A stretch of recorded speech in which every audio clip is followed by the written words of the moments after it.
welcome. Welcome back. If you have been following, I think we are now in episode 4 of the Kenyan Poets podcast. Now, in today's show, I will be speaking to 2 ladies who are digitizing, building a marketplace for African handicrafts, and I will be talking to them about, we are all familiar with Maasai market. And what they're doing is creating an online marketplace so that artisans and vendors can be able to sell their things online. So I'd like to welcome to the show Jennifer, Nyambogo, and Pauline Kariuki. Thank you. Great. So I think we will start with you, Jennifer, because I think I've known you longer. We got to know each other when we were both working at Cellulant. That's where we met. Yeah. And I think that's where, or maybe you can tell me, is that where the idea of coming up with Muthoni Unchained came from? So maybe you can tell us a bit about yourself and where the idea of coming up with Muthoni Unchained came from. So as you heard, my name is Jennifer. I'm the co-founder and creative director at Muthoni Unchained. So Muthoni Unchained is a technology company that is very vested in digitizing the creative space in Africa. So the idea came about, not at Cellulant, but Cellulant really propelled the idea. But I think Pauline and I, for the longest time, knew we were going to get into business together. We were doing fashion together. So Muthoni Unchained came up as a fashion idea. We ran it as a fashion business for a very long time, as a, let's call it a side hustle. And then when both of us got employed, I think we saw an opportunity in our respective places of work of how can we make Muthoni Unchained bigger than a fashion line. So I think the opportunity of having to work at Cellulant, having to interact with the marketplace, Agricole, gave me that, the idea of, so beyond fashion, what else can we do with Muthoni Unchained? So I think it was a very good propellant to what Muthoni Unchained is right now. Mm-hmm. Yeah. All right. And you mentioned you met with, when you met with Paula is when the idea came about. So Pauline, and I'll interchange between Paula and Pauline. Either way. I think I'm used to Paula. No problem. When did you, meet with Jennifer? Where did it start? Was it in college? Was it in, how did you meet and how did this idea come about for you? Okay, so as you mentioned, my name is Pauline Kariuki. Paula works fine with me. So I'm also the co-founder and CTO of Muthoni Unchained. So where did I meet with Jennifer? We were in the same high school and we were best friends. So it goes far back. Yes. All right. And which high school was this? This was a school somewhere in Nyeri in a town called Mukurwe. So if you're familiar with the area, we are from South Tetu Girls High School. Yeah. So we were in high school together and we were best friends from there. I was there from, we've just been friends since then. As much as we went to different universities, I went to JKUAT since I pursued a degree in IT, we still remained close friends. And throughout this period is when our love for fashion, our love for accessories, for jewelry, is what propelled us to think of become entrepreneurial.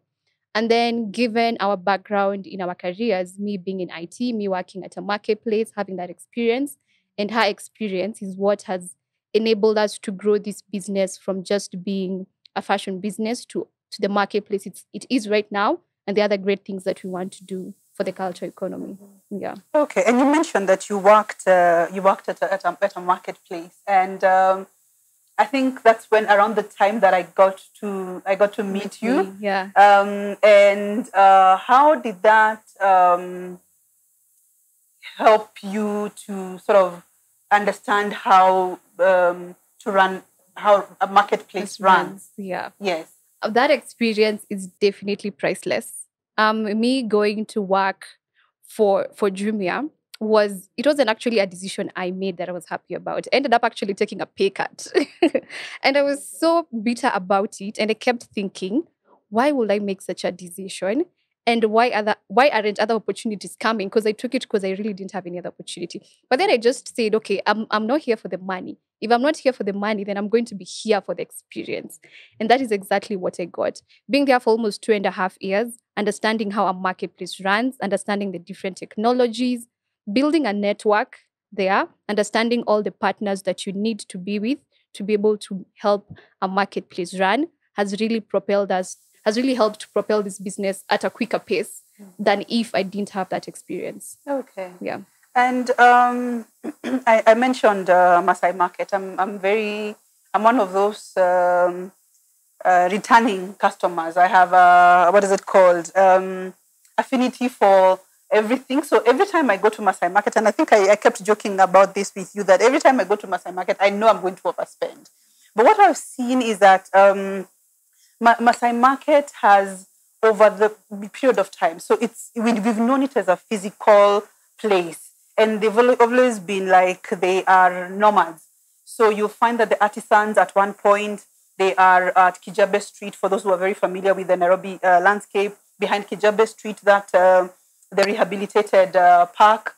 Then I think that used to be on Tuesdays. Then over the weekends, they are either at the High Court parking.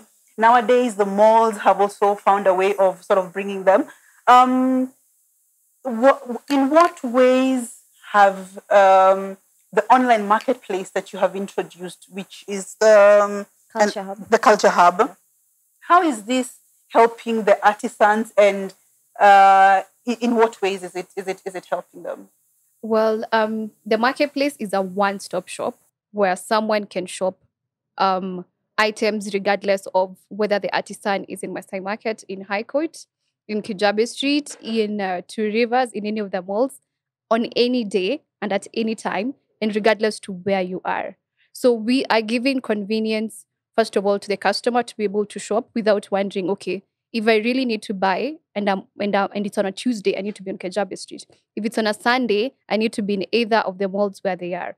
So we're giving convenience to the customer such that you can shop any day, anytime. And for the artisans, such that they don't have to be at a physical location.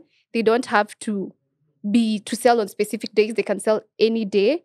And it's convenient. It's convenience for them because if they pay to be at the market, which I think they do, then we're saving them that cost. That they will only incur probably the cost of having to have the item online, but probably through photography. But when it comes to travel time, when it comes to the time they have to stay at the Maasai Market the whole day, we're saving them all that cost, and they will still sell regardless of whether they go to the market or they don't go to the market. And even this idea has been more propelled by the COVID pandemic that happened when we didn't have open air markets and we had social distance restrictions and all the other restrictions that were there. So they were not able to attend this market. So how were they going to make money for most of them who do not have a good understanding of the digital platform? And probably they either don't have a good understanding and they've not been able to have a good relationship with their current customers who they can keep probably sending messages or talking via WhatsApp. So this is how the marketplace has enabled both the artisans and the customers. Mm-hmm. And we'll come back to the point that you've mentioned on COVID. But I'm curious, having interacted with the artisans at Maasai Market, I'm trying to imagine how easy or difficult having that conversation with them and onboarding them. What was that experience? I think for us it was fairly easy because I'll say we had a long network of artisans that we had simply because we used to be shoppers. We used to shop a lot. I think we'd spend, if a weekend you don't find me at Maasai Market, there's something wrong. Like we were always there. And then the other thing that made it easy was even before COVID hit, there's also the issue of there's so many artisans in Kenya right now. There are over 1,000 artisans in Kenya right now. So all of them are organized and there's a committee that normally organizes them. So even when it comes to market days, they have a roster. So you might go to market day this weekend, then two more weekends you can't be able to go because they have to rotate the artisans. So there was already that issue of even markets are not serving them because they cannot be able to go to market days because there are too many of them and they have to be rotated so that everyone gets a chance. Oh yeah, that was also a very big issue. Mhm. So actually, when we Especially by approached, COVID. when we approached them, they were like, because at maybe before, okay, let me use Swahili. It's fine. Most of Before our niende listeners are market, okay, before niende market, itakuwa wiki zingine mbili. So that whole time, I'm not doing anything. So the moment we presented to them, we're like, so we're not charging you anything. We'll just come actually photograph the items for you, put them on the platform. Then when a customer orders, we'll just call you and then you deliver the item. You bring the item to us or sometimes deliver directly to the customer. So it was very well accepted by the artisans. And the fact that we'd also given them the angle of we want to tell a different story of Africa. So as much as there's Njoro who deals with beads, as much as Njoro just deals with beads, how do we tell the story of Njoro? So how did Njoro learn about beadwork? How has Njoro been able to build his business? And in that way, we're able to tell a different story of Africa. So they were actually very drawn to the fact that, so there's someone actually who's interested to listen to me, listen to my story, why I do this, and will this story be able to impact other Africans to want to actually consume our own products? So it was actually a very fairly easy conversation on that end. Okay. Yeah. Okay. So coming back to Muthoni Unchained, because there are some things that we haven't established. So Muthoni Unchained, how long ago did you set it up, and what kind of artisans or who are the players in that marketplace? Well, Muthoni Unchained has been a growing idea. So if I was to say when we started it, it will go as far as probably 5 years. But when you're talking in terms of governance, it will go 2 years. And we launched officially in October 2020. Okay, so when you say you launched, so this is the website? Yeah, this is the website. Okay, and just to plug in, it's www.muthoniunchained.com. Yes. All right. Yeah, so we launched in October 2020, and that's when we launched the marketplace online. What constitutes the marketplace? We have artisans, and we also have retailers. We're also onboarding raw material providers, and this is in because we plan to offer financial services to the artisans. Let's remember these are people who are in the gig economy, who most of them are unbanked, and they probably cannot be able for them to be able to sustain their business. If they need a loan, by the fact that they don't belong to a bank, they won't be able to access these credit services. So we're also onboarding raw material providers so that we can be able to extend a credit line where these artisans can be able to buy these raw materials on credit, create their items, and then after selling them, they can be able to pay back. So they still remain true to their craft. We also have knowledge partners. So these are people who will be able to train the artisans with either trainings that are going to help them perfect their craft. The artisans need to be creating items and crafts that are going to be able to compete at a global market. So having knowledge partners on board to train them on the best way to perfect on their craft, having knowledge partners and trainings that are going to enable them to improve on their digital knowledge when it comes to how can I add a good product description to my product such that it's going to compete in terms of SEO. How can I take good pictures? Because if a customer is going to buy something online, they're going to buy based on what they see. So how do I put it probably in a good setting, like how we're sitting, such that a customer is going to be able to buy this pillowcase? So we're also onboarding knowledge partners, financial institutions that are taking care of the gig economy, the artisans, and also retailers. And not forgetting logistics partners who are going to enable us to ship these products to the customers. All right, yeah, great. So coming back to you, Jennifer, I'm looking at the background for a lot of these artisans, and here I'm not trying to be stereotypical. It's just a fact. A lot of them, and I think it also sort of speaks to the way that sometimes we look down upon people who were very good with their hands and so did not see the need. Why should I go to university when I already know what it is that I want to do and I'm very good at it? But by virtue of that, a lot of them, when it came to now the use of the internet, a lot of them are not very knowledgeable on this is how I go about putting myself up on whether it is Instagram or Facebook. Now, are you the one who's been onboarding them, and or is there a cross section that have been onboarding it themselves? And how do you look at that going forward? Looking at Muthoni Unchained, is it also only in Kenya, or are you also looking at other markets? Okay, so let me start with the issue of onboarding. So we have two types of sellers on the platform. So we have a seller we call the artisan, and then we have a seller we call the vendor or a retailer. So the vendor is usually a reseller. So you'll find they own a boutique, a courier shop, they own maybe an they collect antiques. So most of the times these are small business people, and most of the times they're already conversant with how do I use social media, how do I do this. So when it comes to that kind of seller, they actually onboard themselves. So they onboard themselves, they just get on the platform, onboard themselves, they're able to sign up and open the store. So they basically open a store on our marketplace, and then they're able to sell. So when it comes to the seller called the artisan, so the artisan we refer to the craftsman who creates from scratch and then sells. And here to be gender biased, also the craftswomen. Yeah, the craftswomen as well. Because it just so happened a lot of them, when I went to Kariuki, a lot of them are women, especially the ones who do the shoes and the sewing and the as well as the baskets. Yes, a lot of them are women from Mukambani. Yeah. So yes, it's not just so let me say the crafts person. So the craft person, most of the times they're not conversant with when it comes to digital. So most of those, when it comes to the artisan, most of the times we have to onboard them ourselves.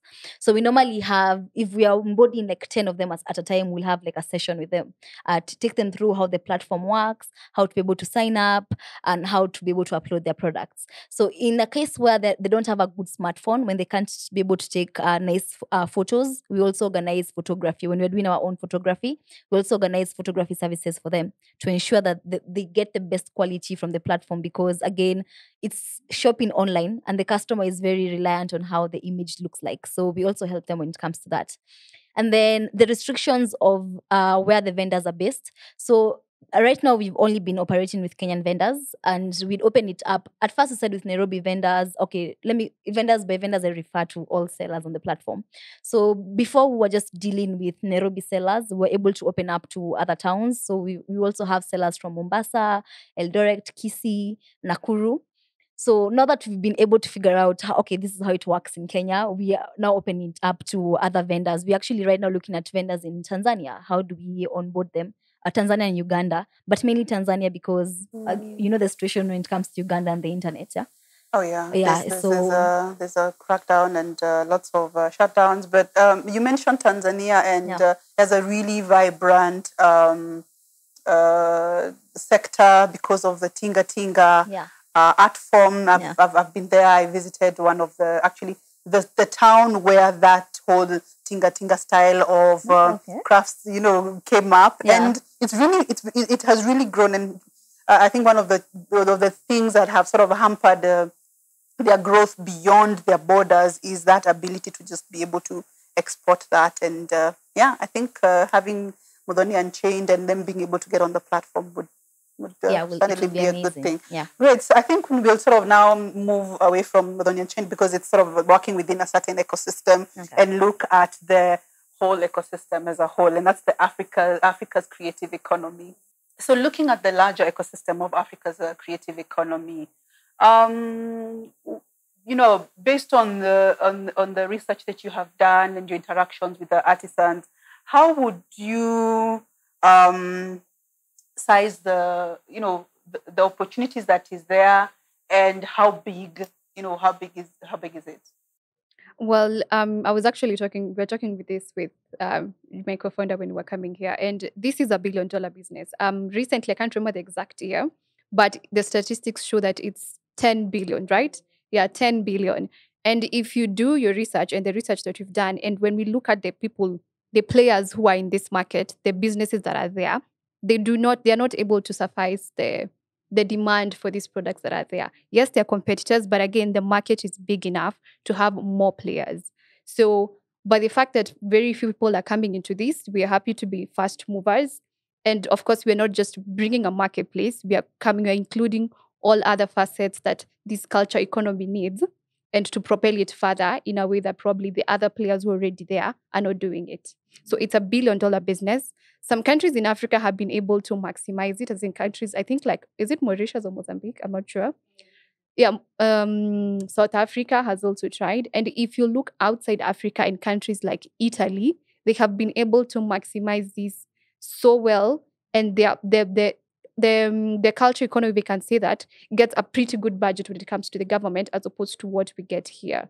So it has a high potential. There are many players in terms of the artisans and the vendors who are in this industry, but nobody is putting it out there for the global consumer to be able to have access to it. So we are really happy and proud to be fast movers in this market. All right. And what are some of the challenges, especially because I know Africa's creative economy is huge. Like we have different types of, whether it's performance artists or creative, all those. But then looking at the specific niche that you're in, what are some of the challenges that the players in that space are dealing with? Let me talk in the sides of the artisan.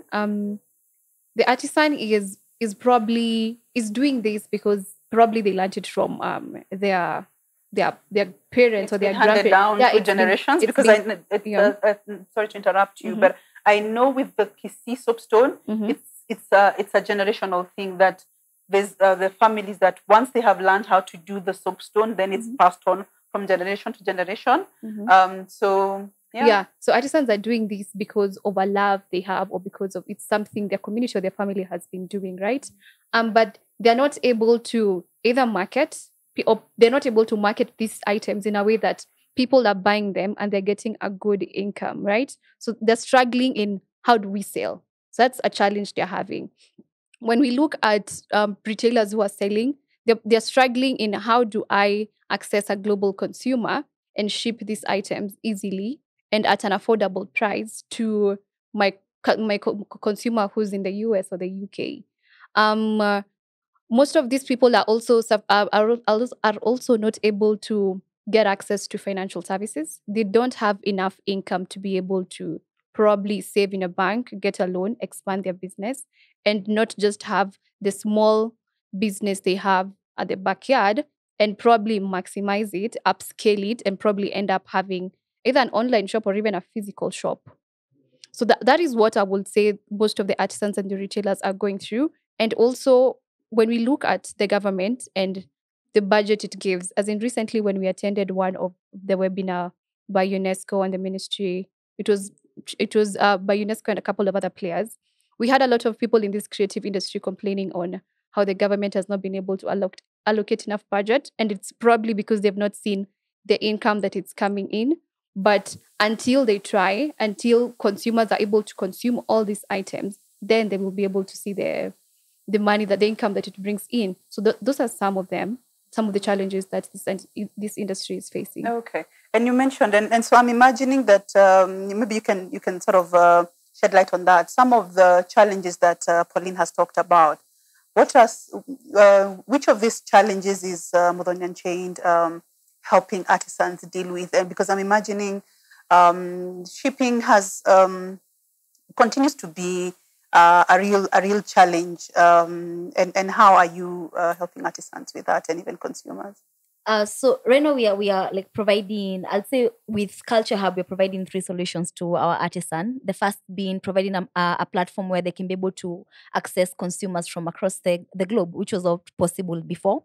And then also making it convenient even for the domestic customers who they already have, because again, with COVID, it's hard for you to go to Maasai markets anymore. And then it's hard for you to, for example, you wanted to buy, let me give an example, a Maasai Kanga. And then you decided to go to High Court and there's no one selling Maasai Kanga. People from Maasai Kanga decided to go to Village Market that day. You see how inconvenient it is. So the moment that we've created a platform where it's easy for the consumer to access and it's easier for the artisan to sell, it makes it a bit easier for the industry to move ahead.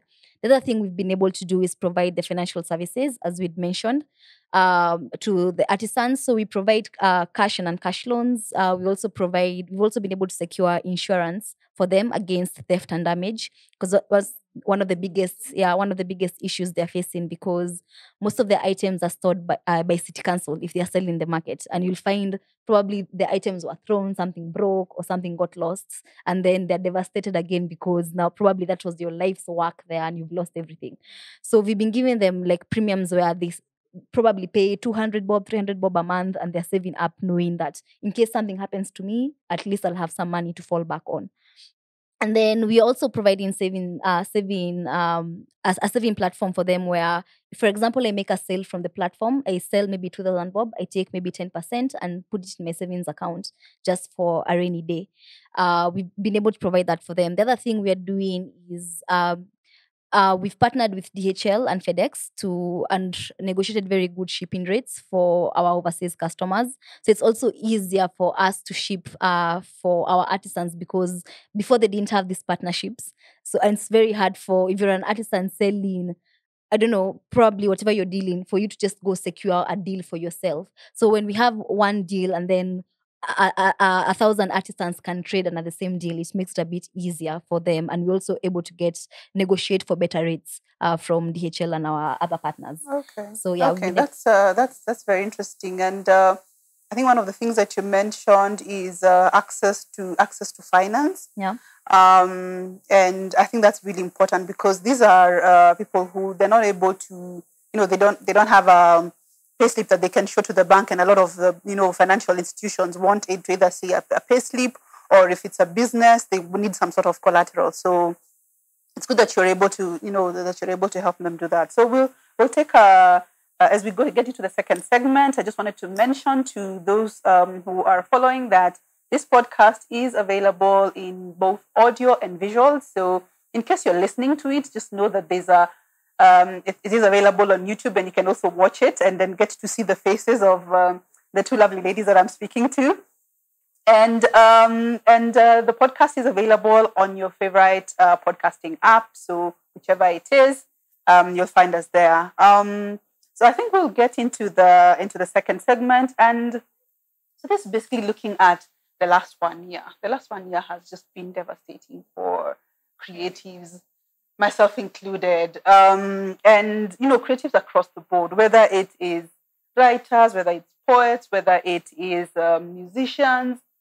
And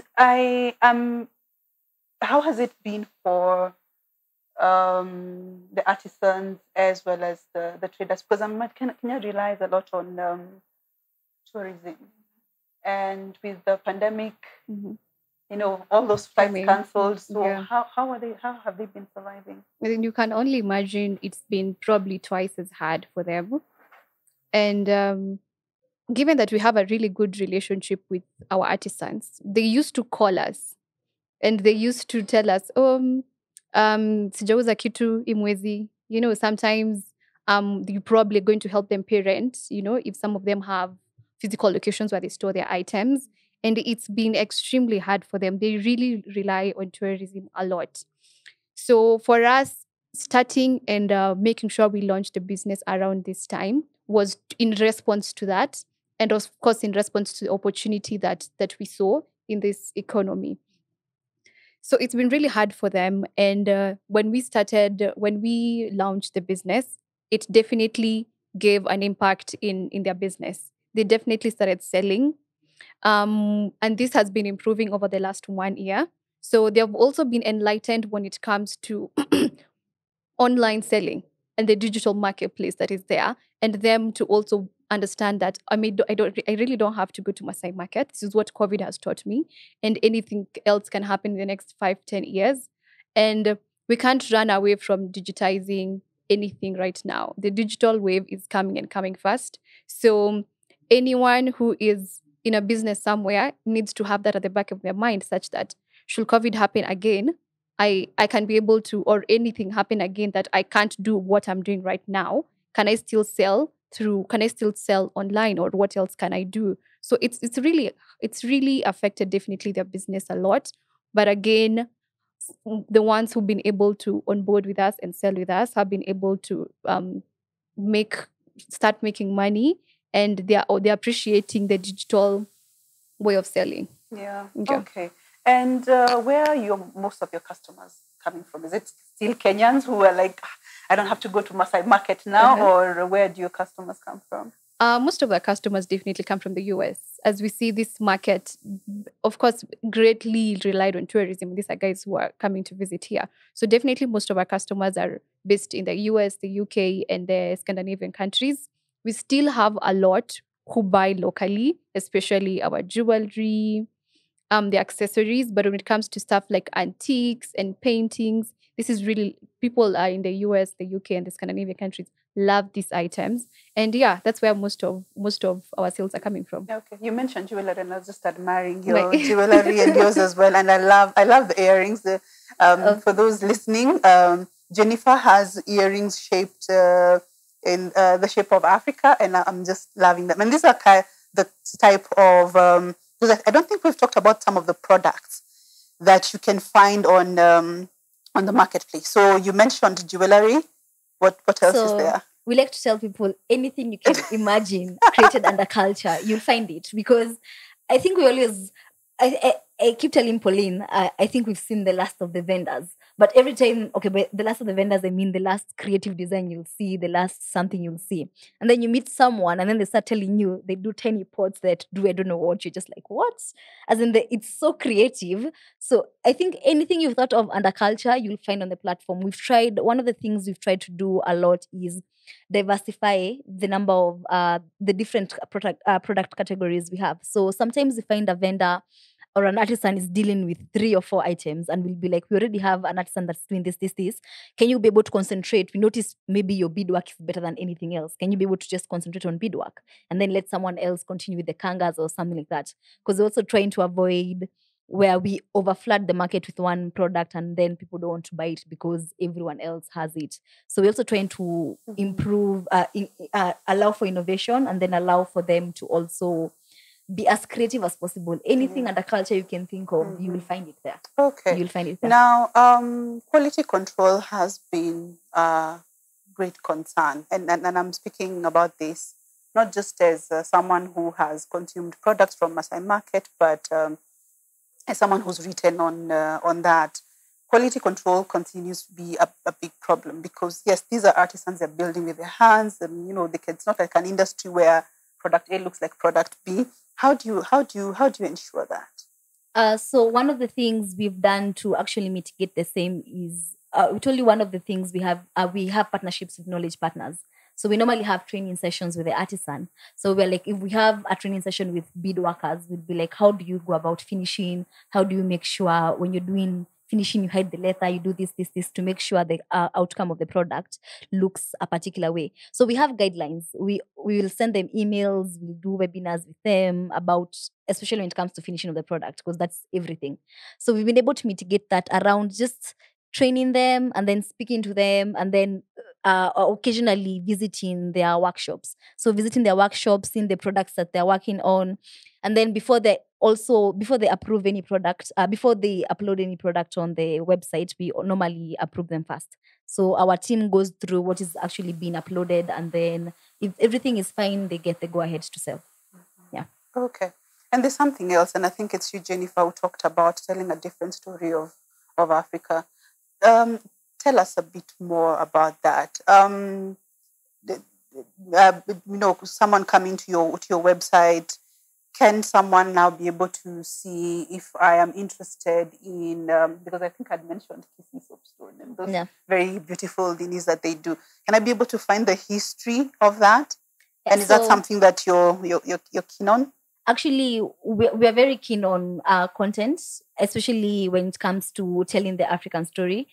And then one of the things, actually, I don't like this. Let me just backtrack. I don't like every time when you're asked who is the biggest market. I feel kind of ashamed when we say the US, the UK, because I'm like, I want our biggest market to be Africa. I want, how do we change the way Africans perceive themselves, how Africans perceive African culture and heritage? How do we tell stories that inspire Africans to want to be proud of their heritage, that when I wear such earrings, I know the history around these earrings. I'll want everyone to see it. I'll want to buy for my friends. I'll want my friends to get recommended and buy the same.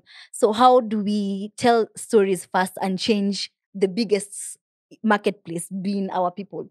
How do we change the stories our people believe about themselves?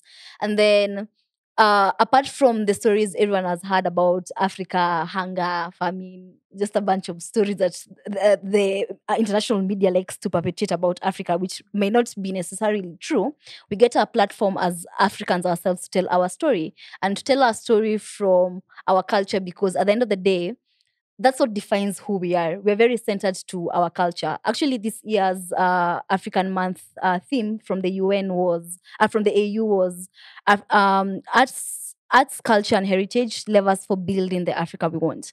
And the only way we'll be able to innovate in different spaces when it comes to technology, when it comes to architecture, when it comes to different industries in Africa, is if we embrace who we are. I was actually telling an example. I was telling this example to Pauline recently. There is a stadium in Ghana that looks like drums. So from the outside, it looks like drums, but it's a stadium. And I'm like, these guys have changed global architecture simply by embracing their culture. So how do we do the same? How do we tell stories as Muthoni Unchained? We feel it's our mission, our burden to tell different stories that will inspire us as Africans to do better in every industry. Yeah, and you've mentioned drums, and I don't know if you and Jennifer and Pauline, if you visited the new library. The reason why I bring it up is because you mentioned the African drum. Yeah. And I was there. So the new library, the KNLS, the headquarters, they're just here in Upper Hill. And they unveiled the new library. And the architecture is based on the African drum. Wow. Amazing. And there's a whole story. Actually, I was so fascinated. I wrote... because my kids and I, and rather our family, and the dad as well, we normally go, we've sort of made it into a family thing where every weekend we go to the library. So I've been documenting. And so last year they closed, and because of renovations, again, because of COVID, then this year in February they reopened. And we just so happened, because we were in their mailing list, so we got to know that they've opened, and we went with the kids, and we were just so fascinated. I did a whole Twitter thread about it, and then I was like, no, this is not enough. I wrote I did an article about it, because I loved the fact that they could have picked inspiration from anywhere. And we've seen lots of buildings, and Nairobi's skyline is just full of them. But then that particular one, and there's this whole philosophy behind the 3 drums, that it's, what it symbolizes. And I just, resonated a lot with, what you've talked about, the stadium and it being in the shape of an African drum. And I hope that's something that we can be able to draw, not just from the jewelry that we adorn, the cultural items, so that we have a very good understanding of where it is that they come from, and a deeper appreciation of, I know why I'm wearing this, I know the history behind it, and I'm proud of that history. Yeah, even how we furnish our homes. I think I always have this every time I go to someone's house and it looks like China. I like to call it a Chinese house. I just like, it's like everything was imported from China here. And I'm like, I'll always bring, and I'll be that friend. I'll always be that friend who I can notice everything in your house is from China. Then I'll bring one kitenge thing that will be off, and then you'll have to change your whole house because it does not make sense. So good to be that friend. Yeah. We need to be, and we need to be aggressive about it and be so proud that people get fascinated by us. I'm so tired of Africans always fascinating towards other people. Like, why can't people come and get fascinated by us? You come to Kenya, you come to Nairobi, and you cannot stop staring at all the buildings because of how beautiful they are. Yeah. So now you've led me to a very, and this one is, we're walking on eggshells, cultural appropriation. Mm-hmm. Because I know this is the sector that has been most affected. Yeah. We've seen instances, and I said we're treading on eggshells. Yeah. This is a sector where all these artisans, the things that they have been doing for years and years, suddenly, because a person who is of a different skin color puts it up on a website and gives it a fancy name, suddenly it's the in thing. And we've seen that not just with different forms of artistic expression. Yeah. I'd like to hear your thoughts on that, and then we'll come to you, Pauline. So I'm about to say something very controversial, but I'm going to go ahead and say it. I stopped being angry about it. And the reason why I stopped being angry, I used to get very offended, and I'll go to Twitter and I'll be over there and rant. And then I realized the problem is actually here.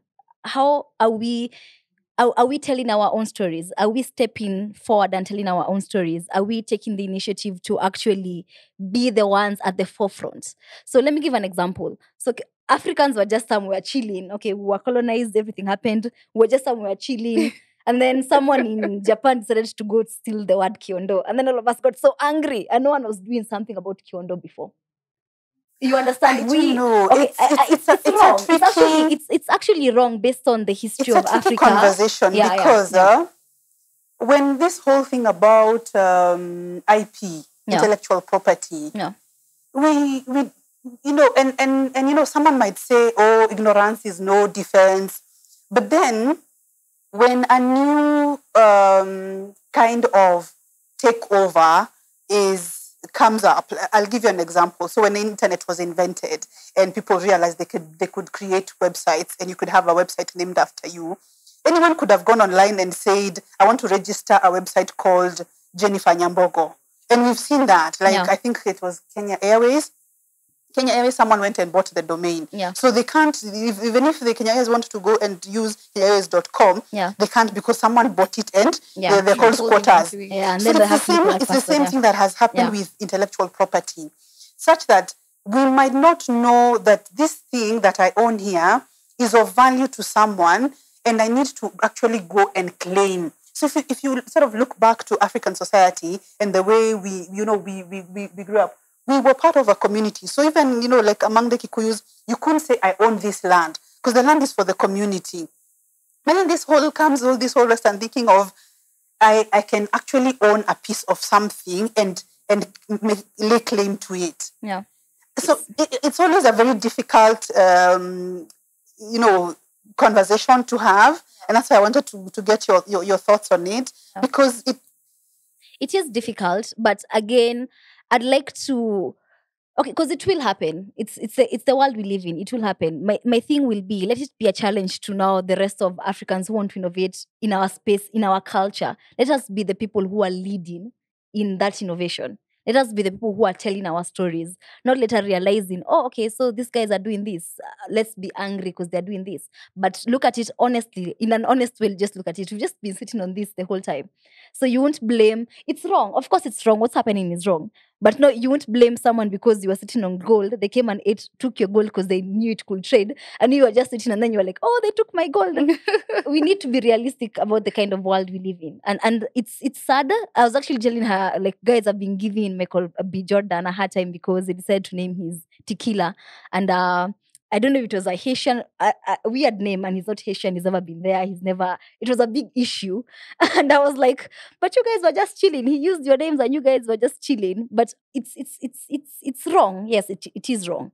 But as much as it's wrong, let it motivate the rest of us as Africans to let us be the drivers of our stories. Again, let me go back to the fact where as Africans, we really have bad group esteem. And by group esteem, I mean, you don't want to be associated with other Africans because it will make you look some type of way. So you want to be, when even around white people, you want to be, there's that one black person who's smarter than all the rest. That's why she's hanging out, he's hanging out with these white people. And then you are separate from the rest of Africa. So when something about Africans is said, it's Africans, but not you. We have that. That's what we do. Yeah, we have very bad group esteem. So if we can come back and decide and fully own ourselves, we won't have this issue because someone will feel, I don't know if it was Versace recently that released a pattern of a bag that almost looks like it's kitenge fabric, but it's not kitenge, but you can see it's kitenge. But you're just like, why are we not doing luxury bags? Maybe because he has privilege. But as I say, this is a raging debate, and imagine, but I just wanted to get your thoughts on it because it's a debate that has been going on. The issue of cultural appropriation is, it touches on some raw nerves, and it's ongoing. And Pauline, I just wanted to get your quick thoughts on it as we wrap up. I definitely concur with you guys in everything that you do, with everything that you've said.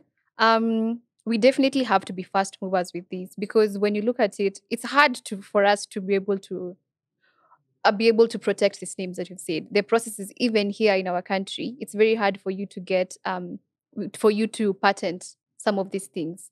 But again, if we just sit on it and not do anything else, someone who's an entrepreneur out there is going to see this as an opportunity. Even to them, probably, they're not looking at it as a cultural appropriation thing. To them, it's a business opportunity they want to explore. But for us, we feel offended. But why are we offended and not doing anything? So again, look at it in that way. So I guess what we can take from it is, let's look at the gold we have around us and let's explore it in different ways, because if we don't, someone else can do it. Yeah. Mm-hmm. And I think on that note, I do not want to add anything more. I'm so happy that, we've had this conversation. Thank you so much, Pauline, and thank you so much, Jennifer. So thank you so much for tuning in. I'd love to hear your feedback. As I mentioned, their website is muthoniunchained.com. Be sure to check it out. And follow me on the different platforms at Kenyan Poet, and let's keep the discussion going.